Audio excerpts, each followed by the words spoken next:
Motor ini sekarang memang jadi lawan berat buat Yamaha di MotoGP karena performa John Mir yang luar biasa. Namun, bukan berarti Yamaha dengan diam-diam mengganti katup yang justru membuat mereka kena penalti.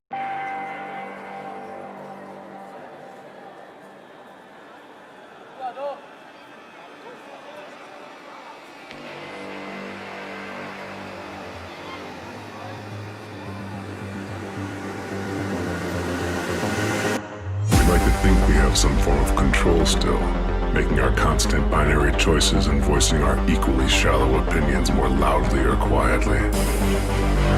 Most people can't even decide what color to wear or which burger to eat. What does it matter, man? Autonomy is an illusion.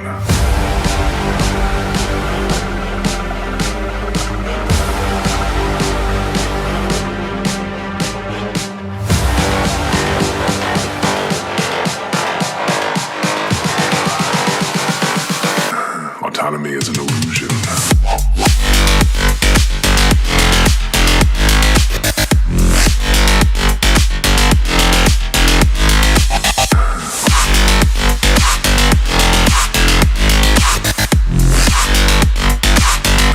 Autonomy is an illusion.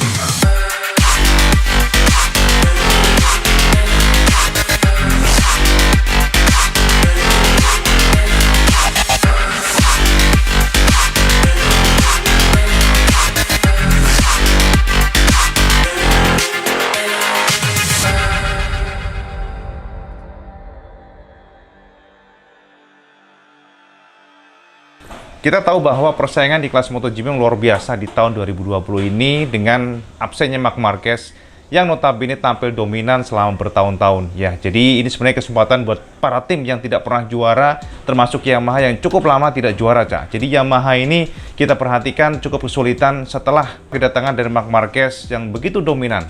Kombinasi Honda dan Marc Marquez. Kalau kita menyebut Marc Marquez, memang kita tidak lepas dengan karakter dari RC213V Honda. Sampai tahu kan bahwa Honda saat ini bisa kita bilang sebagai motor yang cukup sulit dikendarai. Itu menurut dari para pembalap yang mereka tidak tahu bagaimana handle RC213V karena Honda RC213V 213V lah kita nyebutnya ya, itu dikembangkan atas masukan dari Marc Marquez. Jadi karakter dari motor ini, kemudian riding style-nya cocok dengan Marc Marquez, semua masukan dari Marc Marquez tersebut diterjemahkan pada motor Honda. Semua pengembangan, semua riset itu disesuaikan dengan gaya Marquez yang serundung lancak, Marquez yang liar, Marquez yang seradak seruduk. Dan ini juga terjadi pada motor RC213 yang saat ini bisa kita bilang liar. Tapi kalau kita bisa menggali potensi motor tersebut, pembalap bakal kencang, sulit dikalahkan. Ini juga terjadi Alex Marquez, saudara Marc Marquez yang mengatakan bahwa berkat saudaranya si Marc, dia mendapatkan banyak sekali input. Karena sekalinya sampai mengendari motor ini, motor Honda RC213, cukup sulit dikendarai, tapi sekalinya sampai tahu bagaimana cara melakukan motor ini, itu kencang dan sulit terkalahkan. Sampai bisa tahu kan kemarin bagaimana si Alex di Aragon yang luar biasa juga, walaupun pada race kedua terlalu nge-push, ya kan, terlalu pede dan akhirnya crash. Tapi kita bisa lihat dari Le Mans, kemudian juga dari Aragon, performa dari Alex Marquez cukup signifikan. Bukan cukup lagi, sangat signifikan, dan ini mengejutkan sekali.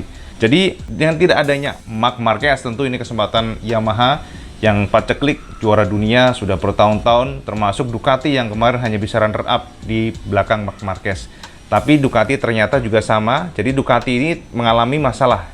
Jadi kalau sampai tahu, Dovi saat ini tidak nyaman dengan Ducati. Karena Ducati ini menurut dia saat ini ya seperti gigi, ya kan, manajernya sulit untuk dikasih masukan menurut si Dovi. Jadi dari beberapa referensi Wibi baca, ada kisru internal yang membuat akhirnya Dovi memutuskan hengkang dari Ducati. Jadi itulah yang saat ini terjadi sama Ducati, dan GP 2020 atau GP20 itu tidak sebagus GP19 menurut dari Dovi. Jadi banyak masalah di GP20 ini. Makanya kalau kalian perhatikan kan justru Johann Zarco, Miller justru merangsak ke depan di saat Daniel Petrucci ataupun Dovi kesulitan. Hal ini dimanfaatkan betul oleh Yamaha yang begitu ambisius untuk mengejar juara. Dan kita tahu bahwa performa Yamaha juga luar biasa pada pembukaan Jerez lewat Fabio Quartararo, kemudian juga Franco Morbidelli. Jadi saat ini ada 3 pembalap yang sudah bisa masuk juara 1, yakni Franco Morbidelli, kemudian Maverick Viñales dan juga Fabio Quartararo. Cuman ternyata ini dirundung problem saat ini. Jadi Yamaha ini dirundung problem karena pada pembukaan sudah mengalami problem dengan engine. Jadi engine-nya meleduk, Cak. Boso Jawa niki meledos, Cak.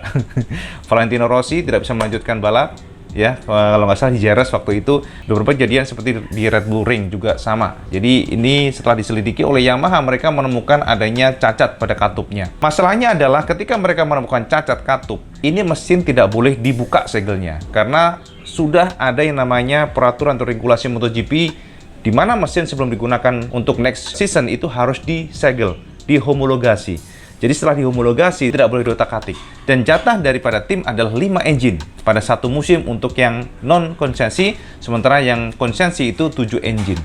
Itu yang menjadi masalah, karena ketika kita menemukan problem atau cacat pada pabrikan, cacat engine, entah komponen atau apapun itu, tidak bisa diganti, Cak. Kalau alasannya untuk performa, itulah yang menjadi dasar kenapa ketika Yamaha mengajukan proposal untuk penggantian valve atau katup, dipertanyakan oleh para tim lainnya. Sampean harus bisa menerangkan, sampean mengganti ini untuk apa? Untuk keamanan, ya, for safety reason, it's okay. Tapi kalau untuk performa, akan mempengaruhi dari sisi performa, pasti tidak diperbolehkan. Karena semua pabrikan pun akan mengikuti hal itu dengan alasan problem komponen, dan mereka mengganti alih-alih untuk safety, sebenarnya ada performa di sana. Nah, atas tantangan itulah para tim meminta Yamaha memberikan presentasi, Cak. Kok nyamuk akeh jangkrik tenan iki? Sementara jadi semacam presentasi yang meyakinkan para tim bahwa ini hanya untuk safety reason. Jadi untuk safety. Jadi maksudnya safety itu takutnya engine meleduk, Cak. Kemudian oli berceceran dan membahayakan pembalap lain, ataupun hal-hal tertentu yang membuat harus diganti komponen karena bisa membahayakan ridernya, mungkin seperti itu. Nah,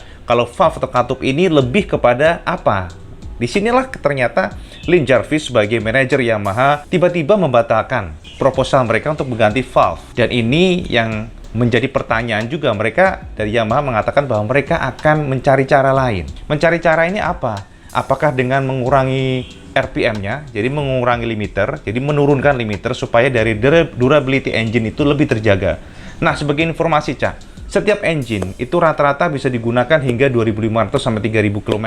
Jadi setelah itu biasanya engine ditarik dari alokasi. Sementara 5 engine artinya sampai harus bisa memanage untuk engine itu digunakan hingga 14 seri, ya. Kalau nggak salah di musim ini 2020 karena corona itu 14 seri, dari biasanya 18 seri. Itu menjadi tantangan Yamaha karena ketika katup problem, potensi meleduk itu sangat terbuka. Dan ternyata setelah mereka membatalkan, entah kenapa justru kita lihat Yamaha performa cukup bagus dan tidak ada ditemukan meleduk sama sekali. Nah, dari sanalah ada semacam isu, Cak. Isu yang berseliweran di pedok bahwa Yamaha ini diam-diam mengganti valve atau katup yang dihomologasi. Jadi katup yang sudah diserahkan itu ternyata nggak dipakai oleh Yamaha dan diam-diam mengganti. Malam tepatnya ada announcement dari MotoGP.com dan juga Speedweek dan beberapa media asing bahwa secara terbukti dan sah setelah melakukan penyelidikan, FIM atau Stewart menemukan bahwa Yamaha tidak menghormati protokol teknis MSMA, di mana kalau suatu tim mengganti komponen itu harus mendapatkan approval dari MSMA. Jadi Yamaha diam-diam mengganti sendiri tanpa sepengetahuan dari FIM Stewart. Artinya ini sudah menyalahi regulasi yang sudah disepakati sebelumnya. Dari sini IWP juga cukup terkejut sih sebenarnya. Kemungkinan besar memang Yamaha tertekan. Ya, jadi Yamaha tertekan dengan mereka tidak menyangka sepertinya dengan performa Suzuki yang luar biasa di tahun ini. Walaupun mungkin juara satu nyaris sebenarnya bisa didapatkan oleh Joan Mir pada balap di Red Bull Ring, Austria. Kalau sampai ingat, itu sudah di depan Joan Mir tiba-tiba ada problem ataupun ada crash. Celakanya ketika di restart, itu ternyata Suzuki sudah kehabisan stok dari ban itu sendiri. Sehingga ketika tim-tim lain ganti ban, Suzuki tidak mengganti ban, dan hasilnya Joan Mir gagal. Juara satu dan dia harus juara keempat. Ya kan, waktu itu dia finish urutan keempat. Tapi kalau ngelihat dari sana, kita lihat konsistensi luar biasa Suzuki. Bagaimana Suzuki bisa maju. Mau di start di 12, mau start di 15, mau start di luar 10 besar, itu selalu bisa masuk podium, minimal podium. Ya paling jelek ya 4 lah. Jadi ini yang membuat performa Suzuki ini saat ini sangat-sangat mengejutkan semua pihak, Cak, termasuk Yamaha. Ya, Yamaha sendiri, Yamaha Racing mengatakan bahwa mereka tidak menyangka Suzuki bisa bangkit secepat ini. kekuatan dari Yamaha adalah cornering speed. Jadi kalau sampean ngupek-ngupek nih, Cak, memang inline 4 ya kan. Jadi konfigurasi inline 4 ini memiliki karakter mesin yang soft. Ya, jadi jangan harap sampean itu top speednya bisa melebihi dari Ducati atau Honda atau Aprilia atau KTM yang notabene menggunakan V, ya kan, V4. Jadi gini, Cak, kalau sampean bedah nih di silindernya ini, itu adalah V. Jadi Honda, ya kan, Honda, Ducati, Aprilia, KTM itu menggunakan konfigurasi gini. Jadi ini 2, sini 2. Jadi begini. Sementara kalau Suzuki dan Yamaha itu menggunakan inline. Jadi jajar 4 gini. Kayak ini. Kayak si Green to Kijo itu inline. Jadi jajar 4, bukan V. Jadi jajar 4 inline. Inline tuh namanya kan inline. Karakter dari inline adalah dia lembut. Power delivery-nya smooth. Tapi top speed-nya kurang. Itu memang jamak. Dan Suzuki juga memutuskan menggunakan inline setelah mereka menggunakan V sebelum mereka terjun lagi dengan GSX RR sekarang ya. Jadi setelah Suzuki kan sempat mundur dari MotoGP, kemudian gabung lagi dengan konfigurasi mesin inline. Sebelumnya tuh V. Yamaha dan Suzuki saja yang menggunakan inline 4. Jadi satu segaris ya, 4 silinder segaris. Smooth, namun problemnya adalah top speed. Yang menjadi keterkejutan bagi Yamaha adalah Suzuki ini kan baru 3-4 tahun gabung lagi bersama MotoGP, tapi secara power engine ternyata GSX RR yang digunakan John Mir dan Alex Rins ini sekarang top speednya justru lebih daripada Yamaha M1. Jadi ini yang semacam ya additional pressure menurut IBB ya. Pertama itu, yang kedua juga secara konsistensi. Jadi kalau kita lihat performa dari Suzuki itu konsisten dia, ya kan, konsisten. Jadi tidak naik turun. Kalau Yamaha itu time attacking dia bagus, tapi setelah race biasanya kurang. Sama pasti bertanya, kok iso ngono Cak Iwan? Nah ini, Cak. Jadi problem dari Yamaha adalah kausan ban yang sangat cepat.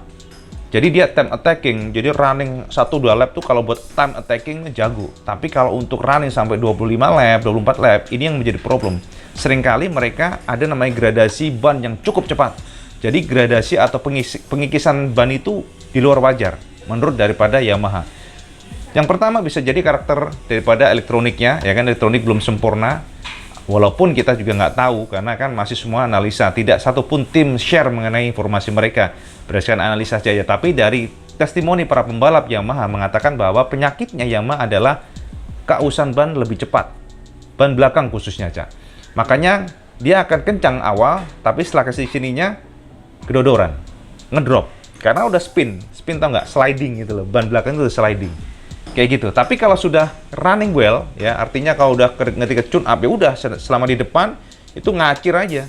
Pokoknya Yamaha sekalinya disalip itu agak susah dia nyalip lagi. Itu yang menjadi masalah. Karena pertama less power, yang kedua ya nggak tahu deh. Bibi ngerasa memang sepertinya kausan ban tadi. Jadi kalau sudah terlalu di-push, habis ban selesai. Sementara Suzuki cornering speed sekarang the best, ya. Yamaha Racing mengatakan sendiri bahwa cornering speed Suzuki mengejutkan. Kelebihan Yamaha, yakni cornering speed, kecepatan di tikungan itu adalah milik Yamaha, tapi sekarang milik Suzuki, Cak. Nih, miliknya John Mir nih. Ini liverynya doang, livery, bukan motornya, Cak. Jadi gitu. Nah, Suzuki di tangan John Mir itu mampu saat ini 16 angka di depan daripada si Fabio Quartararo. Jadi ini luar biasa, karena Fabio Quartararo kenceng, ya kan, dia bisa juara 1-1-1, tapi tiba-tiba kedorong di belakang.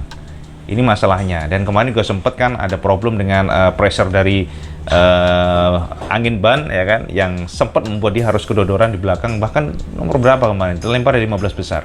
Sebagai informasi, Yamaha sekarang mendapatkan pengurangan angka 50 poin untuk konstruktor dan juga tim. Tim championship itu dipegang oleh Suzuki X-Star sekarang dengan gap yang cukup jauh dengan Yamaha. Kemudian yang kedua, untuk konstruktor sekarang digeser oleh Ducati dari sebelumnya Yamaha. Saya bisa lihat tabelnya di sini nih. Ya, kita lihat saja, Cak. Jadi ngono wae, Cak. Sekian informasi buat sampean di MotoGP. Semoga sampean tercerahkan sedikit, dan matur nuwun sama sudah nonton video Manaran sekali lagi. Dan kalau sampean suka video ini, jangan lupa sampean like, share, dan subscribe, dan jangan lupa juga sampean sholat waktu, karena itu yang paling penting. Assalamualaikum warahmatullahi wabarakatuh. Salam Just Gandos.